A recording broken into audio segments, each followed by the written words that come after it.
அனைவருக்கும் வணக்கம். எங்கள் ஆசான் சுப்புஜி அவர்களின் பிறந்த தினம் இன்னும் 2 வாரங்களில் வருகிறது.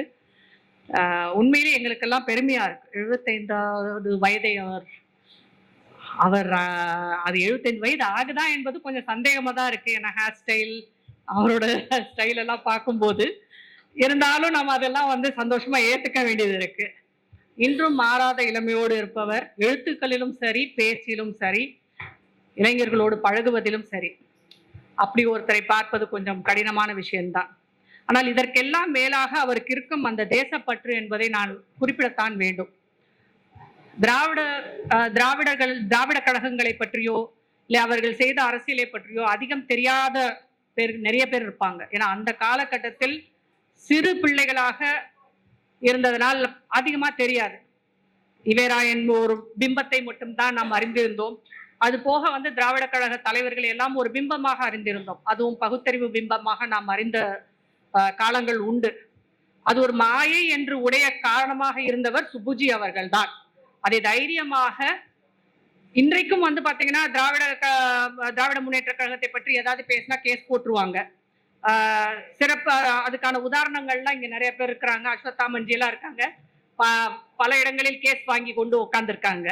ஆனா அந்த மாதிரி விஷயங்களை முதலில் எடுத்து பேச ஆரம்பித்ததும் அதை ஒரு புத்தகமாகவும் போட்டவர் சுப்புஜி அவர்கள். பல இன்னல்களை சந்தித்துள்ளார். எமர்ஜென்சி காலமா இருக்கட்டும், இல்ல அதற்கு முன்பே சங்க காலங்களில் இருந்து RSSல இருந்த காலத்துல இருந்து நிறைய அவர் சொல்வதை கேட்கும் போது மலைப்பாக இருக்கும். அந்த காலத்திலேயே இவ்வளோ பிரச்சனைகளை எல்லாம் சந்தித்திருக்கிறார் என்று. போன ஒரு மீட்டிங்ல, போன ஒரு ஃபங்க்ஷன்ல சுப்பு அவர்களை பற்றி சொல்லும் போது ரவுடி ஐயர் அப்படின்னு கூட அவருக்கு ஒரு பட்டத்தையே கொடுத்தாங்க.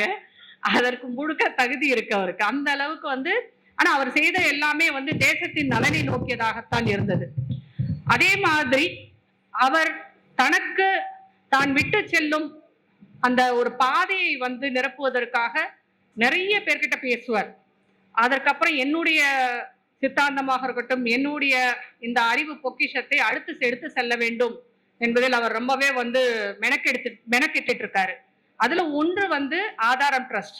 அவர் படித்த புத்தகங்கள், ஆயிரக்கணக்கான புத்தகங்களை வைத்து ஒரு ட்ரஸ்ட் ஆரம்பிச்சிருக்காரு. நமக்கு ஏதாவது ஒரு தகவல் வேணும்னா கண்டிப்பாக அந்த புத்தகங்கள் நமக்கு பெரும் உதவியாக இருக்கும்.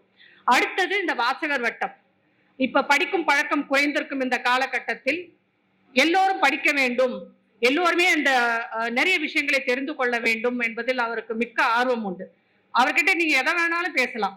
அரசியலில் ஆரம்பித்து ஆன்மீகம் வரைக்கும் அவர்கிட்ட எது வேணாலும் கேட்கலாம்.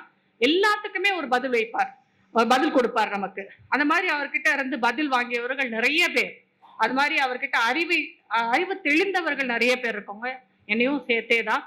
ஏதோ ஒரு சந்தேகம் என்றால் உடனே அவரை நாங்கள் அழைத்து அவரிடம் அதை பற்றி கேட்டு தெரிந்து கொள்வோம். அது மாதிரி தலைவர்களும் உண்டு, அவரிடம் கேட்டு தெளிந்தவர்கள். அப்படி ஒரு குருவைத்தான் எங்களுக்கு இறைவன் கொடுத்திருக்கிறார். அவருடைய பிறந்த நாள் இன்னும் 2 வாரங்களில் வந்தாலும் இன்று தமிழக வாசக வட்டம் சார்பாக எங்களால வாழ்த்த முடியாது, ஆனால் வணங்குகிறோம் ஐயா. நீங்கள் இன்னும் மென்மேலும் 100 ஆண்டுகளை தாண்டி வாழ வேண்டும் என்பது எங்களுடைய ஆசை. அதில் வாழ்த்தி வணங்குகிறோம். எங்களால் அதுதான் பண்ண முடியும். இறைவன் உங்களுக்கு 100 வயதை தாண்டி கொடுக்க வேண்டும் என்பதுதான் எங்களுடைய ஆசையும் கூட. ஏன்னா அவருடைய கனவு ஒண்ணு இருக்கு. அதை அவரே கூறியிருக்கிறார். ஒரு அணில் போல நான் இந்த சமூகத்திற்கும் இந்த தேசத்திற்கும் நான் என்னால் முடிந்த சேவைகளை செய்து கொண்டிருக்கிறேன். ஆனால் இந்து ராஷ்டிரத்தை பார்க்காமல் நான் கண்மூடக் கூடாது என்று அவர் கூறியிருக்கிறார். கண்டிப்பாக அந்த கனவு நினைவாகும் நாள் வெகு தூரத்தில் இல்லை, தமிழ்நாட்டிலும் ஆகும். இந்தியாவை பொறுத்த வரைக்கும் அது ஏற்கனவே நடக்கிற ஒன்றுதான்.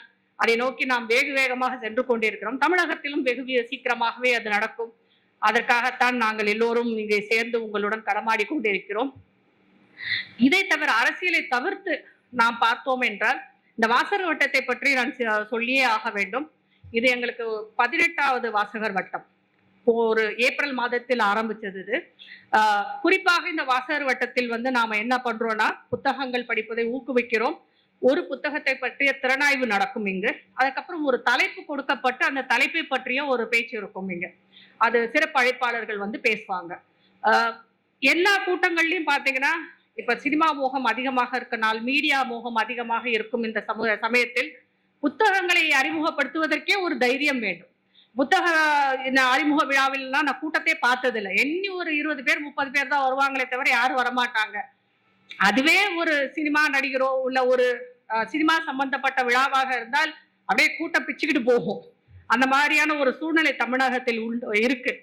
அதையும் உடைக்க வேண்டும் என்ற ஒரு நோக்கத்துடன் சுப்புஜி அவர்கள் இந்த தமிழக வாசகர் வட்டத்தை ஆரம்பித்தார். இதற்கு முன்னாடி அவர் நிறைய, அதாவது இது ஒன்றல்ல, அவர் ஆரம்பித்த விஷயங்கள் பல உண்டு. இன்றைக்கும் அதெல்லாமே உயிரோட்டத்துடன் தொடர்ந்து நடந்து கொண்டிருக்கிறது. அதற்கப்புறம் இந்த தமிழக வாசகர் வட்டம் இளைஞர்கள் நிறைய பேர் இதுல சேரணும், இந்த நிகழ்ச்சிக்கு வர வேண்டும். இப்ப சென்னையில முதல்ல ஆரம்பிச்சோம், இப்ப சிறையை விரித்து பறக்க ஆரம்பித்திருக்கிறது. பல மாவட்டங்களிலும் நடந்து கொண்டிருக்கிறது. இப்ப அடுத்த இடங்கள்னு சொன்னீங்கன்னா பாண்டிச்சேரியில, அதுக்கப்புறம் திருவாரூர், இப்படி பல இடங்கள்ல, அடுத்து கோயம்புத்தூர், திருவண்ணாமலை, இப்படி பல இடங்கள்ல நாங்க இதை பிளான் பண்ணிட்டு இருக்கிறோம். அதனால அடுத்த இடங்கள்ல எல்லாம் இந்த வாசகர் வட்டத்தை தமிழகம் முழுவதும் கொண்டு செல்ல வேண்டும் என்பதுதான் எங்களுடைய நோக்கம். குறிப்பாக மக்களிடம் புத்தகங்களை படிக்க வேண்டும். ஏன் புத்தகங்களை படிக்கணும்னு திருப்பி திருப்பி நாங்க ரிப்பீட் பண்ணிட்டே இருக்கிறோம்னா, அதுதான் உங்களுக்கு ஒரு ரெக்கார்டட் எவிடன்ஸ் கூட சொல்லலாம். என்னதான் நம்ம சோசியல் மீடியால வீடியோ பார்த்து அதை பார்த்து இதை பார்த்து பேசுறதெல்லாம் கேட்டுட்டாலும் அதை நம்ம டெலீட் பண்ணிட்டு போயிட்டு இருப்போம்.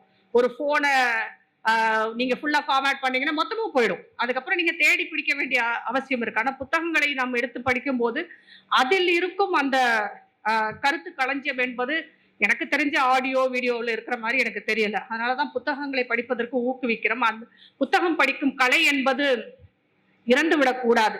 இன்றைக்கு மத்திய அரசும் அதைத்தான் இன்று மாணவர்களிடம் சொல்லிக் கொண்டிருக்கிறது. புத்தகம் வாசிக்கும் பழக்கத்தை மாணவர்களிடம் கொண்டு செல்ல வேண்டும் என்று ரொம்பவே அவங்க முயற்சி எடுத்துட்டு இருக்கிறாங்க. அதே முயற்சியை தான் எங்களுடைய ஆசாரம் எடுத்துக்கொண்டிருக்கிறார். இந்த விழாவிற்கு வந்த அனைவருக்கும் எங்களுடைய தமிழ்நாடு வாசகர் வட்டத்தின் சார்பாக நன்றியை கூறிக்கொண்டு விடைபெறுகிறேன். நன்றி, வணக்கம்.